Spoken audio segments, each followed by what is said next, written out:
Entonces vamos a Marcos, capítulo 5, del verso 21 al 43, que dice así la palabra de Dios. Pasando otra vez Jesús en una barca a la otra orilla, se reunió alrededor de él una gran multitud, y él estaba junto al mar. Y vino uno de los principales de la sinagoga llamado Jairo, y luego que le vio, se postró a sus pies, y le rogaba mucho, diciendo: mi hija está agonizando, ven y pon las manos sobre ella para que sea salva y vivirá. Fue pues con él, y le seguía una gran multitud y le apretaban. Pero una mujer que desde hacía 12 años padecía de flujo de sangre y había sufrido mucho de muchos médicos y gastado todo lo que tenía y nada había aprovechado, antes le iba peor. Cuando oyó hablar de Jesús, vino por detrás entre la multitud y tocó su manto, porque decía: si tocare tan solamente su manto, seré salva. Y enseguida la fuente de su sangre se secó y sintió en el cuerpo que estaba sana de aquel azote. Luego Jesús, conociendo en sí mismo el poder que había salido de él, volviéndose a la multitud, dijo: ¿quién ha tocado mis vestidos? Sus discípulos le dijeron: ¿ves que la multitud te aprieta y dices: ¿quién me ha tocado? Pero él miraba alrededor para ver quién había hecho esto. Entonces la mujer, temiendo y temblando, sabiendo lo que en ella había sido hecha, vino y se postró delante de él y le dijo toda la verdad. Y él le dijo: hija, tu fe te ha hecho salva. Ve en paz y queda sana de tu azote. Mientras él aún hablaba, vinieron de casa del principal de la sinagoga diciendo: tu hija ha muerto, ¿para qué molestas más al maestro? Pero Jesús, luego que oyó lo que se decía, dijo al principal de la sinagoga: no temas, cree solamente. Y no permitió que le siguiese nadie sino Pedro, Jacobo y Juan, hermano de Jacobo. Y vino a casa del principal de la sinagoga y vio el alboroto y a los que lloraban y lamentaban mucho. Y entrando les dijo: ¿por qué alborotáis y lloráis? La niña no está muerta, sino duerme. Y se burlaban de él. Mas él, echando fuera a todos, tomó al padre y a la madre de la niña y a los que estaban con él, y entró donde estaba la niña. Y tomando la mano de la niña le dijo: Talita cumi, que traducido es: niña, a ti te digo, levántate. Y luego la niña se levantó y andaba, pues tenía 12 años. Y se espantaron grandemente. Pero él les mandó mucho que nadie lo supiese y dijo que se le diese de comer. Hasta ahí la palabra. Vamos a orar. Bendito Padre Dios, te damos gracias por este momento que nos permites estar aquí reunidos, Señor, para el estudio de tu palabra. Te pedimos que te pases en este lugar, que nos ayudes, que nos abras el entendimiento a cada uno de los que estamos aquí, que nos des claridad, sencillez de palabra para poder interpretarla, para poder llevarla, Señor, fielmente a cada uno de mis hermanos. Te lo pedimos, Señor, que nos ayudes, que prepares el corazón, que te glorifiques, Señor, en cada uno de nosotros, para que nos hables en cada área a nosotros en lo personal, Señor. Te damos gracias por esta palabra, en el nombre de Jesús. Amén. Recordaremos que vimos la semana pasada acerca del endemoniado gadareno, ¿no? Bueno, 2 semanas pasadas hemos visto acerca del endemoniado, cómo Dios liberó a esta persona, cómo tuvo misericordia de ese hombre y lo libertó de esos demonios o de esos espíritus inmundos que lo habían controlado totalmente. Entonces ahora, cuando Jesús sale de esa región, viene a la orilla del mar, dice, que se encuentra con este Jairo. Jairo dice que era un principal de la sinagoga, lo leímos. Un principal, o sea que este Jairo no era una persona, cualquier persona, era de los que tenían un cargo en las sinagogas donde se enseñaba, donde los judíos enseñaban la palabra de Dios. Entonces vemos que este Jairo viene de frente a Jesús, no viene a escondidas. ¿Cómo se encuentra con Jesús? Viene y dice el versículo 1, no, el versículo 2, no, el versículo 22, perdón. El versículo 22 de Marcos 5 dice: vino uno de los principales de la sinagoga llamado Jairo, y luego que le vio, ¿qué hizo? Se postró a sus pies. ¿Ven cómo Jairo, con qué intención llegó con el Señor? Con humildad. Delante de todas las personas, no le importó su posición que él tenía como principal de la sinagoga. A él no le importó eso, el qué dirán o qué van a pensar de mí al postrarme ante Jesús. ¿Por qué hizo esto Jairo? Algunos de nosotros que somos padres podemos identificarnos con Jairo. En algún momento que hemos tenido un hijo enfermo, ¿alguna vez han atravesado esa situación? ¿Qué son capaces ustedes de hacer por el hijo? Yo en una ocasión estaba Cristina enferma y nosotros acabábamos de echar la losa de la casa y nos habíamos quedado sin dinero. Y entonces ella se enfermó de bronquios y fuimos al doctor. Ahí está mi esposa, no me va a dejar mentir. Fuimos al doctor y no teníamos dinero para solucionar el problema. Y yo decía dentro de mí, ¿por qué mejor no me enfermo yo? ¿Por qué mejor no soy yo el que estoy enfermo y ella no? Yo me podría aguantar, yo podría soportar sin medicina, ¿no? Y yo quería que ese dolor de ella pues se me pasara a mí. ¿A poco no? A veces como padres o como madres, no a veces eso hacemos por los hijos. Quisiéramos quitarles ese dolor y nosotros sufrirlo. Aquí vemos a un padre que está afligido. Si nosotros podemos leer en el Evangelio de Lucas, vamos allá, en Lucas 8:40, nos da un detalle.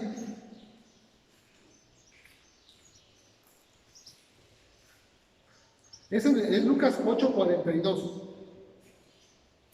Dice que, Marcos dice que tenía una hija, era única. Una hija única. Así que entonces Marcos nos da ese detalle de que era su única hija de Jairo. ¿Se imaginan cómo se sentía Jairo? Después de tener esa hija, dice que tenía 12 años. La hija tenía 12 años, era hija única y Jairo estaba sufriendo. ¿Qué hizo Jairo? Fue a buscar al maestro. ¿Recuerdan ustedes a Nicodemo cuando Nicodemo fue de noche? ¿Quién era Nicodemo? Nicodemo era un maestro principal. ¿Y cómo fue Nicodemo a buscar a Jesús? Él fue de noche, porque él tenía miedo que lo fueran a ver con Jesús. ¿Por qué tendrían miedo los judíos de que los vieran con Jesús? Vamos a Juan, al Evangelio de Juan, y vamos a leer en el versículo 12, no, en el capítulo 12, perdón, Juan, capítulo 12, y vamos a leer el versículo 10 y el 11 del Evangelio de Juan, y vamos a darnos cuenta por qué razón muchos judíos tenían miedo de acercarse a Jesús, a pesar de que creían en Él. Dice el Evangelio de Juan, en el capítulo 12, versos 10 y 11, dice así, ¿ya lo tienen? Sí. Dice, pero los principales sacerdotes acordaron dar muerte también a Lázaro, al que había sido resucitado por Jesús, porque a causa de él muchos de los judíos se apartaban y creían en Jesús. A causa de Lázaro, muchos judíos se apartaban de los judíos y creían en Jesús. Ahora vamos al versículo 42 de ahí mismo. ¿Cómo dice el versículo 42?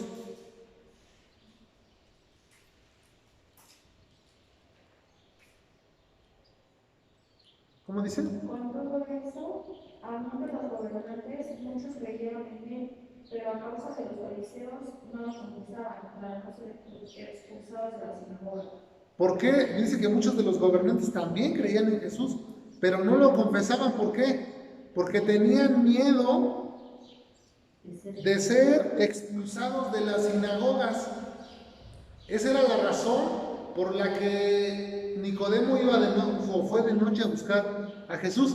Pero este Jairo, él no le importó esto, porque el dolor que él traía cargando era mucho mayor. Su única hija estaba a punto de morir, estaba al borde de la muerte. A él no le importó ser expulsado, él era un principal de la sinagoga, pero a él no le importó el que lo expulsaran. Él dice, yo voy a ir a ver a Jesús, y él confiaba, él tenía su fe puesta en Jesús, y le dice a Jesús, ve y pon tus manos sobre mi hija para que sea salva, para que viva. Y entonces viene sucediendo en la historia, dice en el versículo 23 de Marcos 5, que le rogaba mucho, o sea, Jairo le rogaba mucho al Señor, diciendo, mi hija está agonizando, ven y pon las manos sobre ella para que sea salva y vivirá. ¿A quién estaba confiando plenamente en el Señor?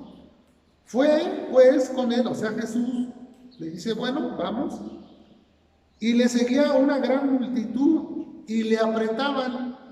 ¿Se pueden imaginar esa multitud que no dejaba caminar a Jesús, que iba con Jesús, y Jesús queriendo ir o Jairo más bien, con esa desesperación? ¿No les ha pasado a ustedes cuando van a un lugar y se les hace tarde? ¿Cómo van con esa desesperación? O vamos, ¿no?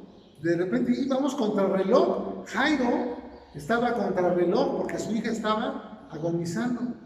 Y la gente apretando a Jesús y no lo dejaban pasar. Yo me imagino que Jairo quería como abrir a toda la gente y vámonos, Jesús, corriendo. Y Jesús, tranquilo, caminando. Y luego en eso, dice el 25, pero una mujer que desde hacía 12 años padecía el flujo de sangre, en eso se le atraviesa esta mujer.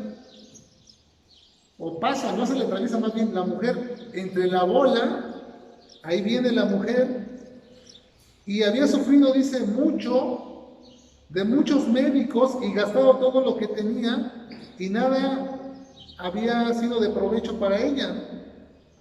Al contrario, le había ido peor. ¿Con cuál de estos dos te identificas tú? ¿Con Jairo o con la mujer?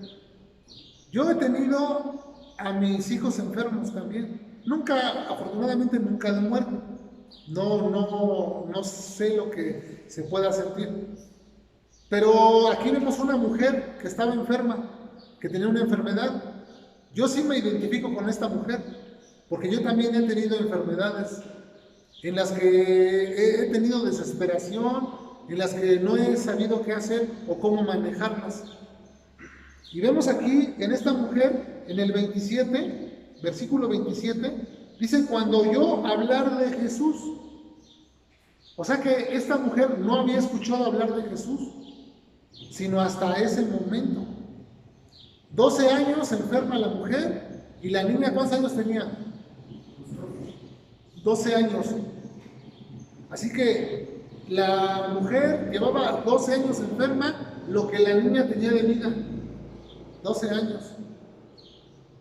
Y son como historias cruzadas, ¿no? Son como dos historias cruzadas.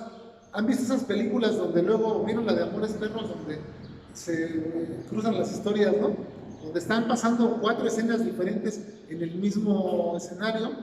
Aquí vemos algo parecido.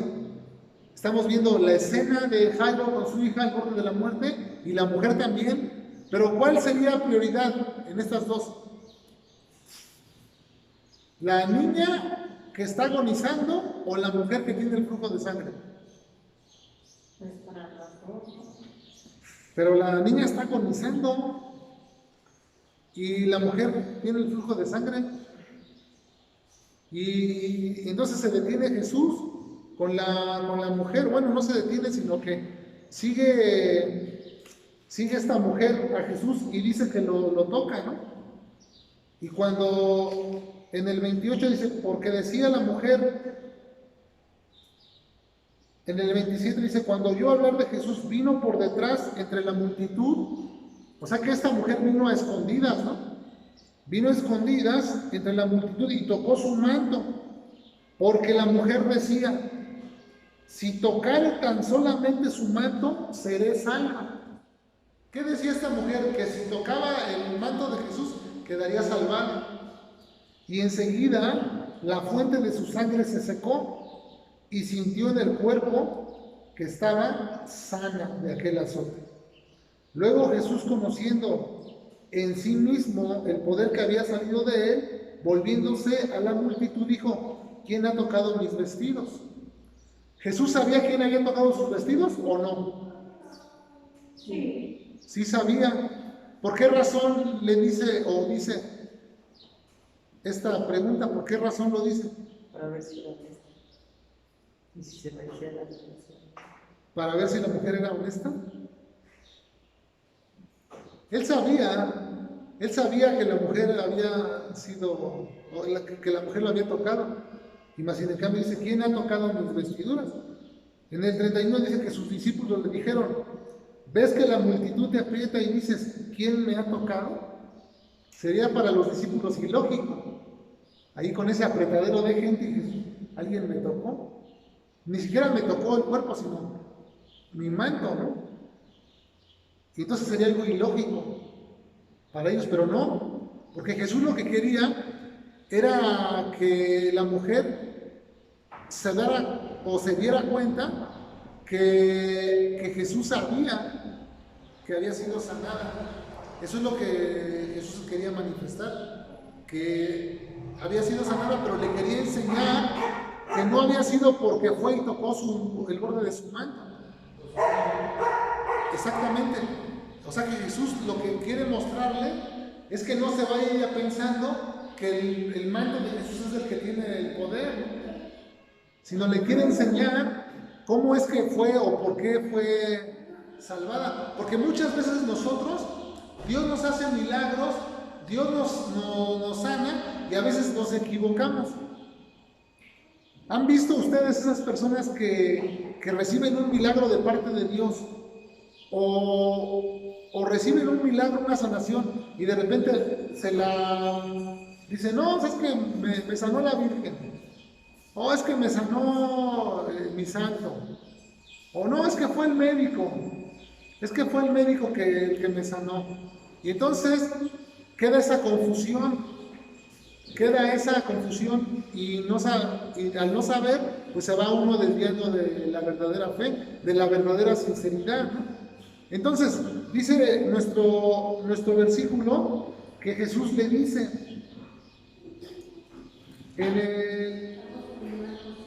en Marcos 5, en el 33, dice, entonces la mujer, temiendo y temblando, sabiendo lo que en ella había sido hecho, vino y se postró delante de él y le dijo toda la verdad.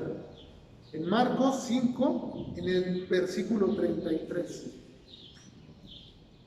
¿Por qué razón la mujer vino a escondidas a tocarle el borde del manto de Jesús?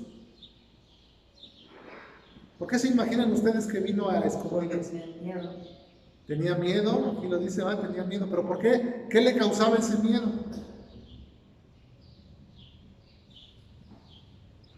¿Saben ustedes que en las leyes levíticas, una mujer que tenía flujo de menstruación era considerada inmunda 7 días hasta que le cesaba el flujo?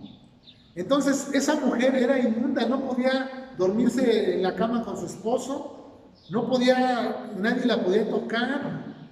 Imagínense ustedes 12 años que esta mujer estaba padeciendo el rechazo de su propia familia por esas leyes establecidas. Y entonces, imagínate ir a tocar al maestro. O sea, ella se estaba metiendo en un problema tremendo al irse a meter ahí entre la multitud, siendo una mujer inmunda, como se consideraba, y tocarle el borde a Jesús de su manto. Entonces Jesús la ve y quiere hacer público lo que hizo la mujer, ¿no? ¿Y qué muestra Jesús? Su misericordia, ¿no?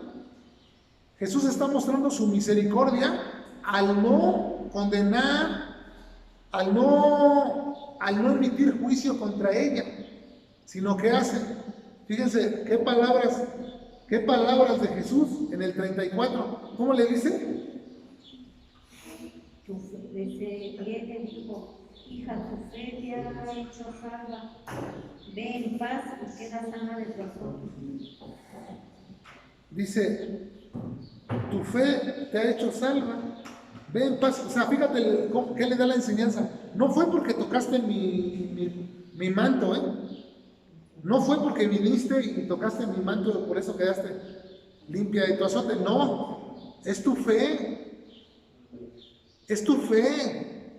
Tú depositaste fe en mí. Y entonces es tu fe la que te abrió la puerta a quedar sana. Pero fíjense que yo estaba estudiando esta palabra que estamos viendo aquí, que dice salva. Esta palabra salva que estamos viendo aquí es la palabra soso, es la palabra griega soso, y significa en el griego soso, y quiere decir hacer salvo o salvar. Es la misma palabra que se emplea para salvación, para la salvación que Dios nos da. Es la misma palabra que se usa. Y le dice Jesús que su fe la ha hecho salva.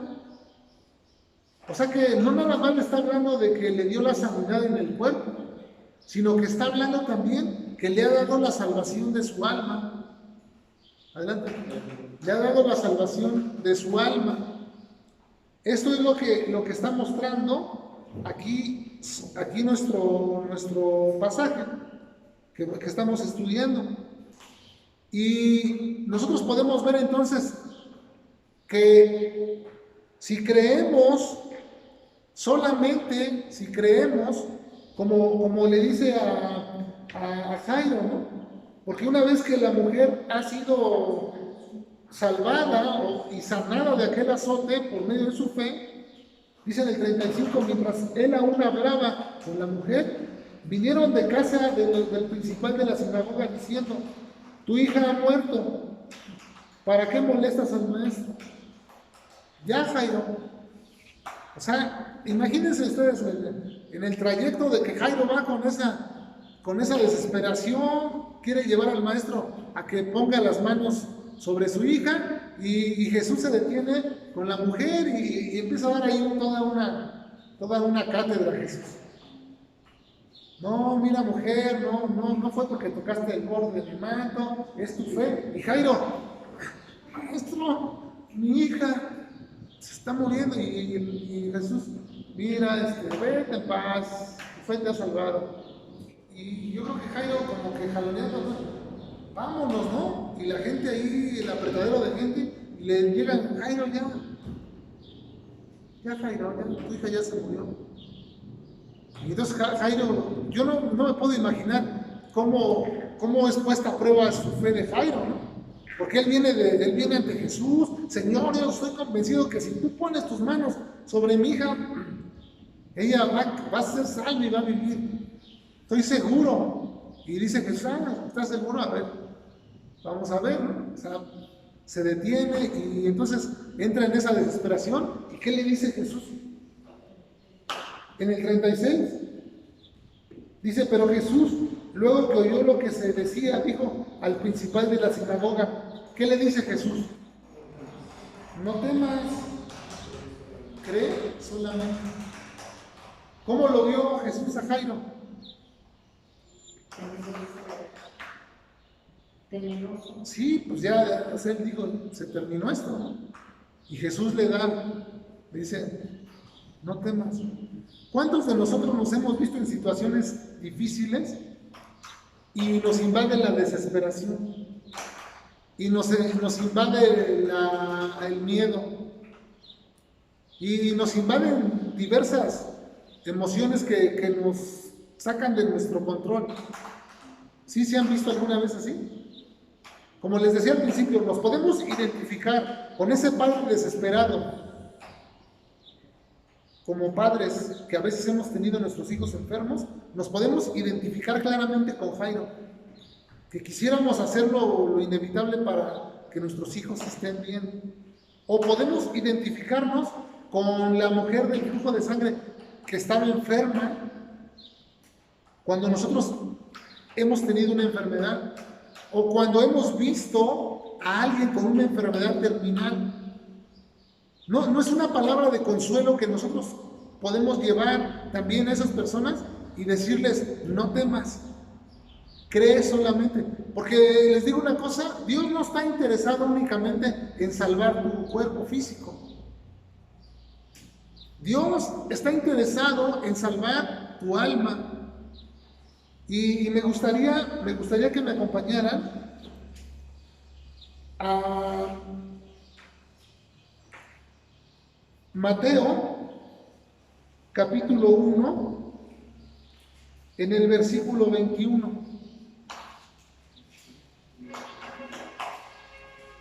Mateo, capítulo 1, versículo 21. Que dice así. ¿Ya lo tienes? Dice que y dará a luz un hijo y llamará su nombre Jesús, porque él salvará a su pueblo de sus enfermedades. ¿Cómo dice? De sus pecados, ¿no? Y entonces, ¿por qué Jesús sanaba a las personas?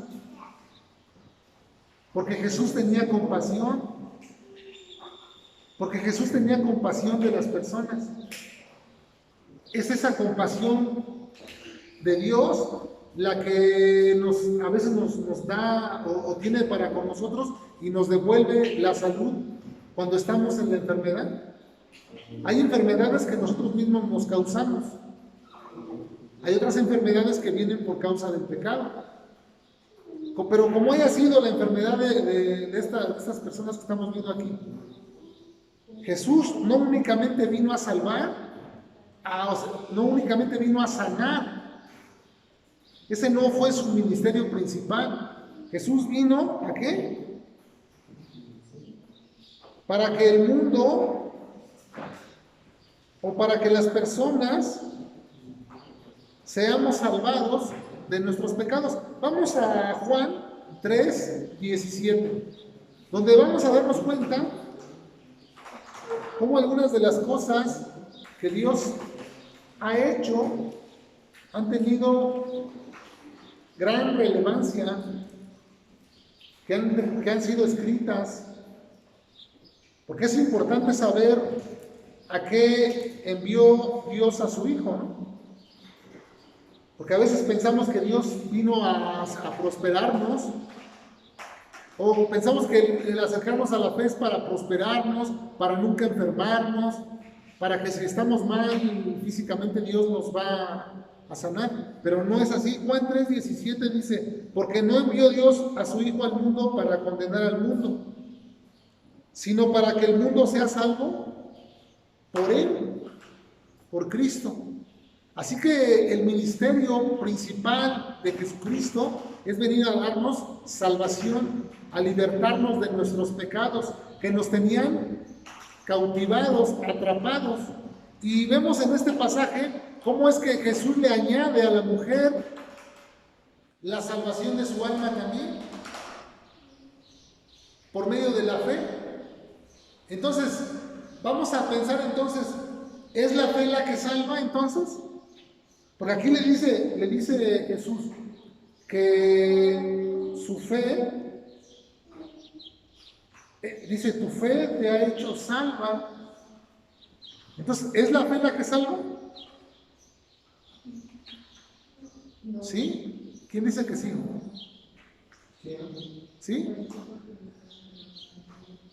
¿Es la fe la que salva? ¿Es el manto de Jesús el que salva? Listo. No, vemos que es esa virtud, ¿no? De que cuando tú tienes esa fe, tienes que, los conocimientos de la palabra, pues tienes que cambiar. Y tienes que, y si vas a aceptar a Cristo, pues tienes que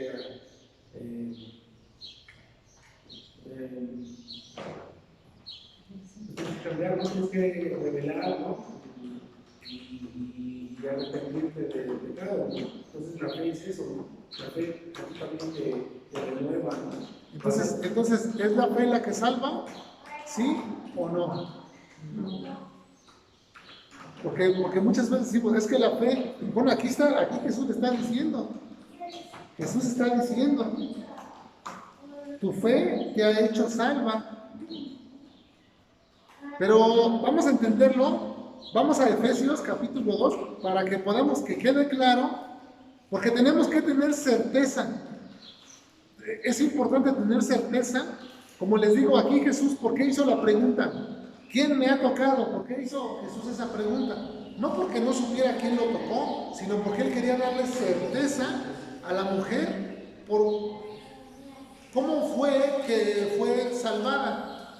Es la certeza que le quería dar Jesús. En Efesios capítulo 2, en el verso 8. ¿Qué dice Efesios capítulo 2, versículo 8? Alguien que tenga voz fuerte, que lo lea, por favor.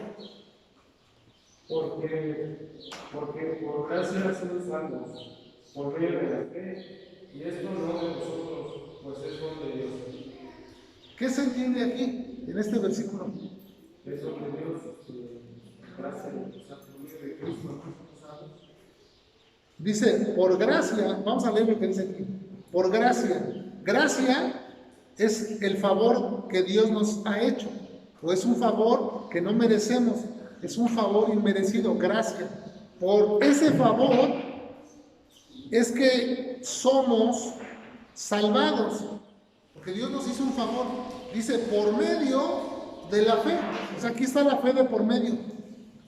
Y esto no es de nosotros, pues es don de Dios. Don es un regalo. ¿Cuál es el regalo de Dios? ¿La gracia o la fe? Aquí en este versículo que estamos leyendo. La gracia. La gracia. La gracia, pero recibes la gracia por la fe. ¿La gracia o la fe? La gracia. La gracia. Aquí dice, porque por gracia sois salvos. ¿De qué está hablando? De la gracia. Está hablando de la gracia, del favor. Dice, porque por gracia sois salvos por medio de la fe. Y esto no es de vosotros, pues es un don de Dios. ¿Cuál es el don de Dios? ¿Cuál es el regalo? La gracia, el favor que nos hizo. La fe, todos la tenemos.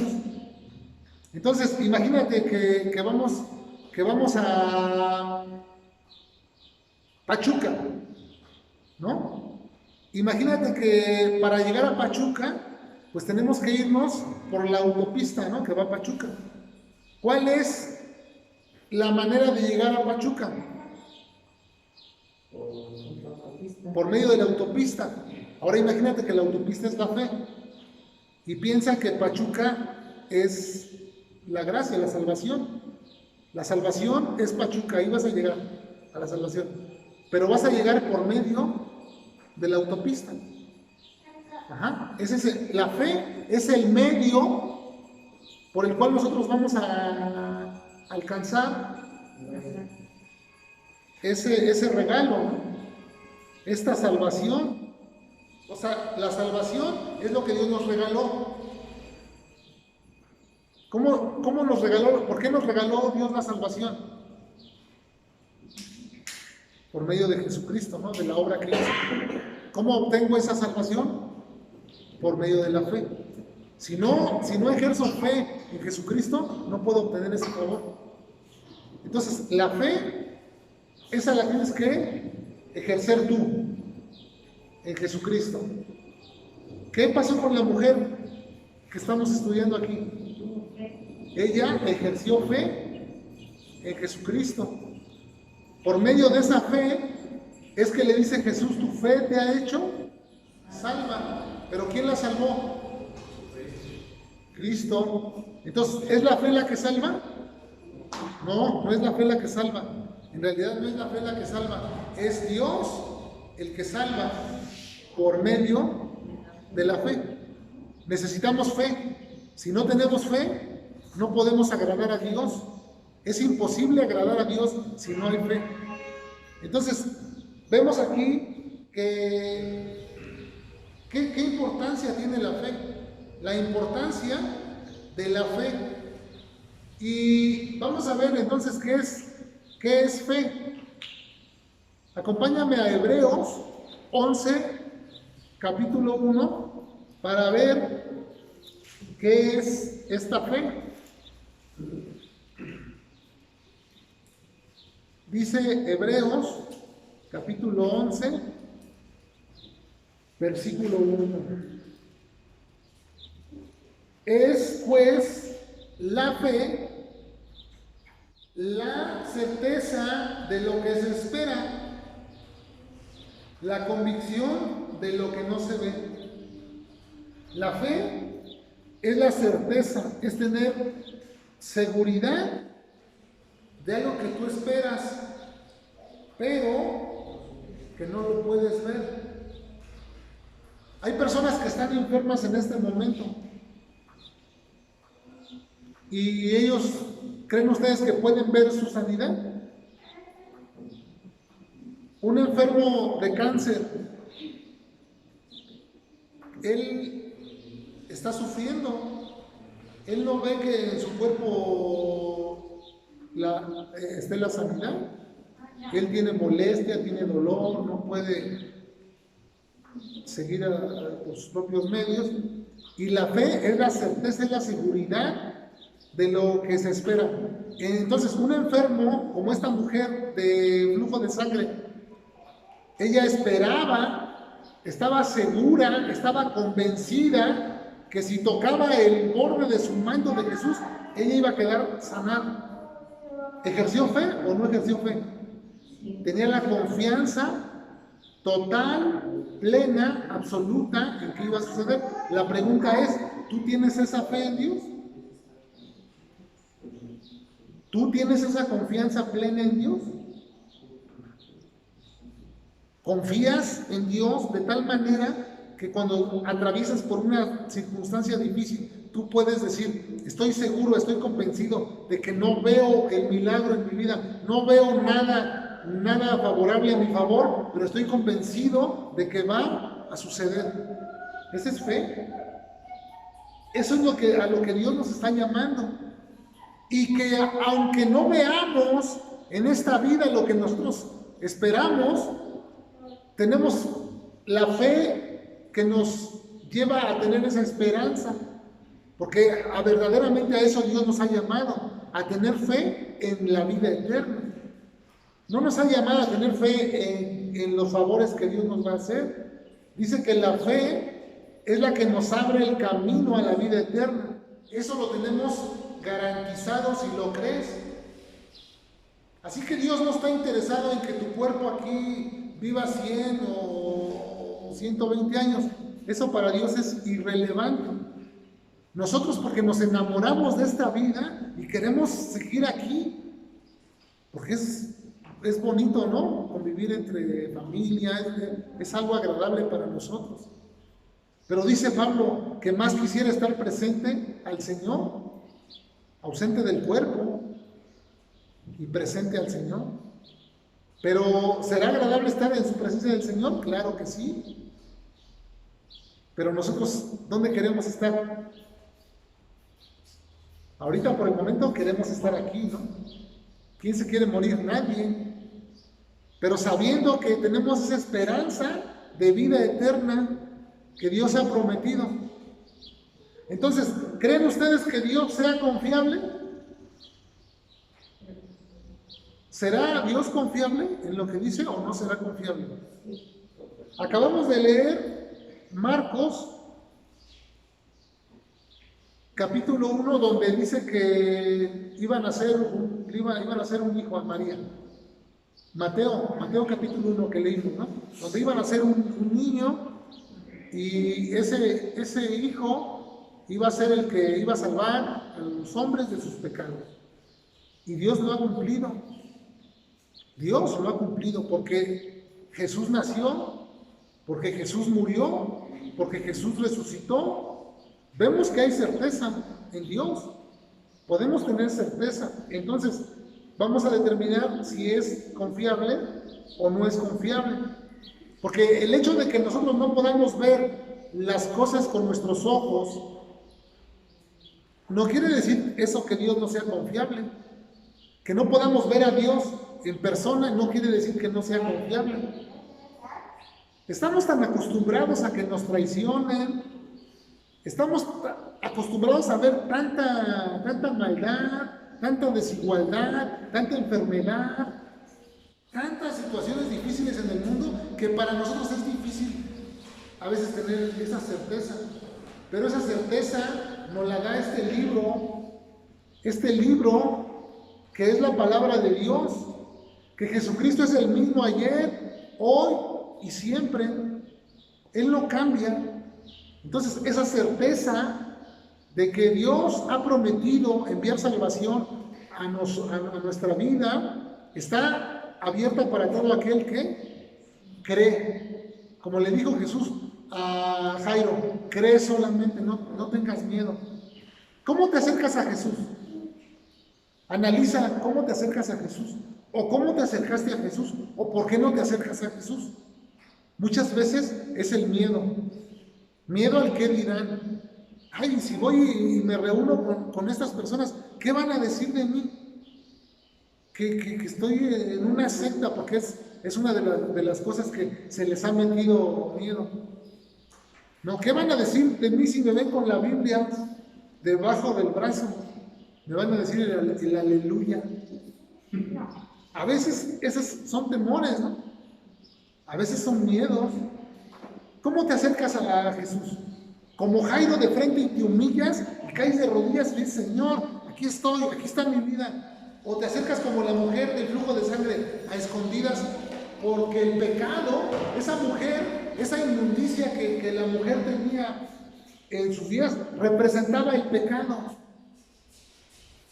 Era una representación del pecado. Y así muchos de nosotros, estábamos en pecado. Y no nos acercábamos a Dios porque nos daba vergüenza. Porque nos daba miedo. ¿Qué van a decir de mí, no? ¿Y cómo yo, que he hecho tanta maldad, me voy a acercar a Dios? Pero, ¿sabes? A Dios no le importa eso. A Dios no le importa eso. Dios quiere que tú te acerques. A Dios no le importa la situación en la que tú estás. Si estás enfermo, si estás en pecado, mira, Dios tiene el poder para cambiar tu vida. Deja de limitarte y recibe esta palabra que le dice Jesús a Jairo: no temas, le dijo, cree solamente. Para que se pueda llevar a cabo esa obra de salvación. Si nosotros creemos en Jesús, entonces vamos a obtener. Dice que le pidamos lo que nosotros necesitemos, pero que pidamos conforme a la voluntad de Dios. Porque a veces pedimos cosas que no van conforme a la voluntad de Dios. Bueno, a ver, ¿estás enfermo? ¿Quieres que te dé salud? ¿Para qué quieres salud? para seguir malgastando tu vida. Fíjense qué ironía, ¿no? O sea, una vida de pecado y de repente el Señor, dame salud. ¿Y para qué quieres salud? Si tú mismo te estás haciendo daño, no te cuidas. Conocí a una persona que le cortaron 2 piernas y fuimos a verla.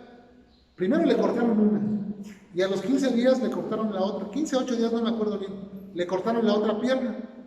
Y él decía, pero ¿por qué me pasó esto a mí? ¿Por qué? Y entonces le estaba compartiendo un hermano. Dice, ¿recuerdas que esas piernas te llevaban a pecar? Dice, sí, nunca me acerqué a Dios. Sí, andaba yo en lugares de perdición, andaba yo aquí y allá, del tingo al tango. Y dice, pues deberías de darle gracias a Dios, porque ya no tienes más esas piernas que te llevaban a pecar. Y esta persona recibió a Cristo y murió al otro día. Ese día que nosotros estábamos con él, estuvimos compartiendo, estuvimos orando, aceptó la palabra y dijo, acepto, quiero seguir a Jesús, y de repente al otro día murió. Dios hace cosas a veces que nosotros no entendemos. Es como si aceptó a Jesús y ¿por qué murió? Dios le dio la oportunidad a ese hombre de arrepentirse de su maldad y se lo llevó. Cree solamente, no temas. Ese hombre experimentó una paz.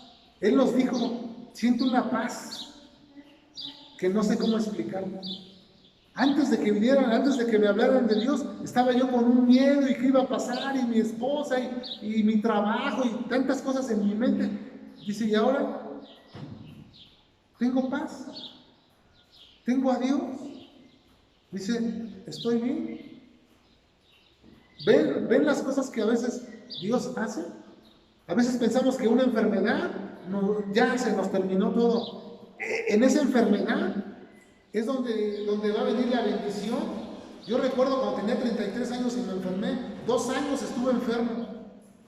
Y de repente tuve ese encuentro con el Señor que me cambió la vida. Y por eso estoy aquí, por su pura misericordia.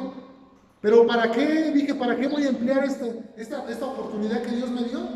Pues para predicar su palabra. Como dijo Nabucodonosor, es necesario que yo declare los prodigios y señales que el Dios Altísimo ha hecho en mi vida. Y yo quiero que tú lo sepas también. Y yo quiero que cuando tú te encuentres en situaciones difíciles, aprendas a mantenerte firme, a que tu fe te sostenga. Porque tenemos certeza de que Dios cumple lo que promete. Dios siempre cumple lo que promete. Dios prometió que iba a enviar a un Mesías Salvador y lo ha enviado. Y está al alcance de todos nosotros. Así como al alcance de Jairo, al alcance de esta mujer que dijo, si tan solo tocar el borde de su manto. Así que nuestra confianza tiene que estar puesta en el Señor, una esperanza firme que tenemos que Dios nos sostiene. En esos tiempos de dificultad, en esa situación por la que estás pasando, yo no sé cuál es, por esa situación en la que estás pasando, que no encuentras cómo controlarla. ¿Recuerdas que el Señor controló el viento y el mar? Él está al control. El Señor está al control de la tempestad de la que estás pasando. El Señor la tiene bajo control. Solamente te dice, como le dijo a Jairo, no temas, confía plenamente. Tienes por ahí a esa persona que estás orando por ella, que no se convierte. Y a veces pasan años, oras por una persona, un hermano que está perdido, un padre que está extraviado, una madre que no se acerca, unos hermanos que son indiferentes a la palabra, y tú sigues orando y ya llevas 1 año, 2 años, 3 años, 5 años, y tú no, como decimos, no veo claro. Pero si nosotros confiamos y tenemos esa seguridad de que Dios va a obrar porque Dios está obrando en cada uno de nosotros. Ha hecho milagros en nuestra vida, sigue haciendo milagros y lo seguirá haciendo. No es que Dios ha dejado de hacer milagros. Si nosotros creemos y tenemos esa certeza y creemos solamente, entonces Él hará en nuestra vida.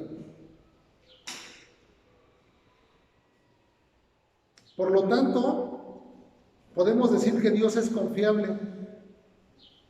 Podemos confiar plenamente en Él, porque todo lo que nos dice por medio de su palabra es verdadero, como está escrito en el Salmo 119, versículo 160, que dice: la suma de tu palabra es verdad.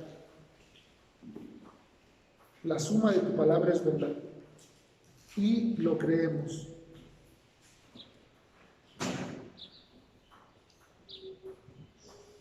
Salmo 119. 119 en el versículo 160, que dice: la suma de tu palabra es verdad.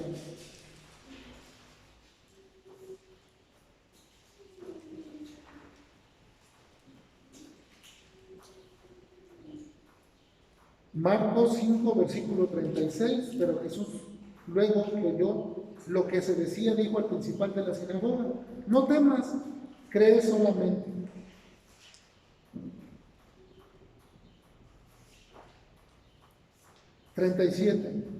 Y no permitió que le siguiesen nadie sino Pedro, Jacobo y Juan, hermanos de Jacobo. Y vino a casa del principal de la sinagoga y vio el alboroto y a los que lloraban y lamentaban mucho. Y entrando les dijo: ¿por qué alborotáis y lloráis? La niña no está muerta. Versículo 40. Y se burlaban de él. ¿Cuánta gente hemos encontrado o vemos que se burla de las cosas de Dios? ¿Nunca te ha pasado? Que vienes, les hablas de Dios, les compartes el evangelio y lo toman a burla y lo toman a juego. Nos sucedía a nosotros mucho que de repente íbamos a ver alguna amistad y le compartíamos, y de repente ya así como que ya tu pura Biblia, ya. O sea, como que cae uno pesado, ¿no?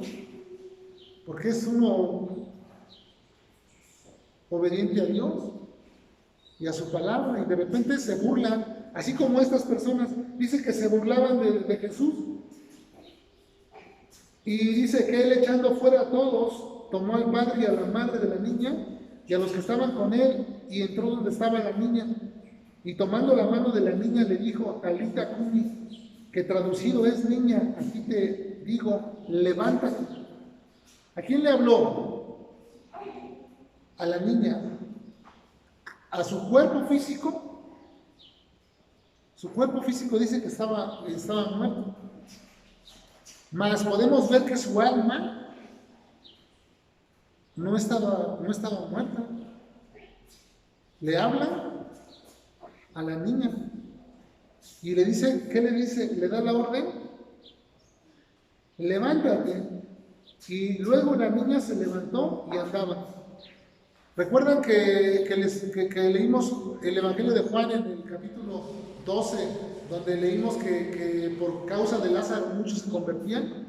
Por causa del testimonio de Lázaro. Lázaro había sido levantado también de la tumba. Aún más allá, esta niña todavía estaba, como quien dice, ahí acababa de morir. Lázaro ya tenía días, ¿no? Dijeron: ya está, huele feo. No, ya ni le abran, huele feo. ¿Y qué dijo Jesús? Lázaro, ven fuera. Y obedeció. Vimos en los versículos anteriores de la semana pasada y antepasada cómo Jesús tenía o tiene la potestad sobre los espíritus inmundos. Vimos en las anteriores semanas cómo Jesús calmó la tormenta sobre las fuerzas naturales, sobre las fuerzas espirituales, y tiene el poder sobre la vida y sobre la muerte. Porque a Jesús toda potestad le ha sido dada en los cielos y en la tierra. Y dice que toda lengua confesará que Jesús es el Señor. Filipenses capítulo 2. Dice que ante Él toda rodilla se doblará y toda lengua confesará que Jesús es el Señor. Seas creyente o no seas creyente, un día vas a tener que confesar su nombre y vas a tener que decir, sí, tú eres el Cristo. ¿Y por qué no lo creíste? Escuché que estaba diciendo una persona que era atea, que cuando le preguntaron que cuando él muriera, ¿qué le iba a decir? Si Dios sí existe, ¿qué le iba a decir a Dios? ¿Qué argumento iba a presentar delante de Dios? Y dijo este hombre, le diré que no me dio suficiente evidencia, que me faltó evidencia para creer en Él. ¿Creen ustedes que nos falta evidencia para creer en Jesús? ¿Para tener certeza que Él es Dios? Dice Romanos capítulo 1 que los cielos cuentan la gloria. Dice que lo invisible de Él se hace claramente visible a través de la creación. ¿Creen que esa no es suficiente evidencia? Ahí está la evidencia que necesitamos. La certeza que necesitamos son todas esas profecías que Dios declaró a través de sus profetas en el Antiguo Testamento que hablaban de su venida. Isaías, porque un niño nos es nacido, hijo nos es dado, todos apuntaban hacia el Mesías. ¿Es Dios mentiroso? Dios no es hombre para que mienta, ni hijo de hombre para que se arrepienta. Lo dice Números, capítulo 23. Así que tenemos esa certeza, podemos confiar en Jesús plenamente. Y Él nos va a sustentar con la diestra de su poder, con aquella que sustenta todo el universo. Amén. ¿Si hay confianza o no hay confianza en Jesús? Diga usted, mi confianza está en Jesús. Ahí está puesta mi confianza también. Vamos a orar para terminar con este sermón. Gracias, Padre del cielo, porque nos has dado suficiente evidencia, Señor, para poder confiar en ti. Sabemos que tú eres un Dios confiable. Sabemos que eres grandioso y que tienes poder sobre todas las cosas y que haces lo que a ti te place, Señor, y que le das de lo tuyo a quien tú quieres. ¿Quién te dirá, oh Dios, qué haces? ¿O quién te podrá reprochar en el día que tengamos ese encuentro, que estemos en la presencia tuya y pasemos a juicio? Gracias porque has abierto para nosotros esa salvación tan grande que no habríamos podido alcanzar nosotros por nuestros propios méritos, porque hemos reconocido, Señor, que en ti está nuestra confianza. Hemos declarado que solamente tú, mi Dios, que solamente en ti podemos confiar, que eres digno de toda confianza, que eres digno de toda adoración, que eres digno de darte honor y gloria, Señor. Por eso hoy nos reunimos aquí, Señor, para estudiar tu palabra, y te pedimos que nos ayudes, que nos des esa fe, Señor, que mueve montañas, esa fe que es capaz de aún en las adversidades mantenerse firme, Señor. Danos, oh Dios, esa capacidad a cada uno de los que estamos aquí de seguirte, de serte fieles, de no regresar atrás, mi Dios, de mantenernos firmes, sea cual sea la circunstancia. Te pedimos por los enfermos, Señor, por aquellas personas que están padeciendo, que están en cama, Señor, y que no pueden levantarse. Ten misericordia de ellas. En especial te pido por Lázaro Valdés, que está atravesando una situación difícil de enfermedad.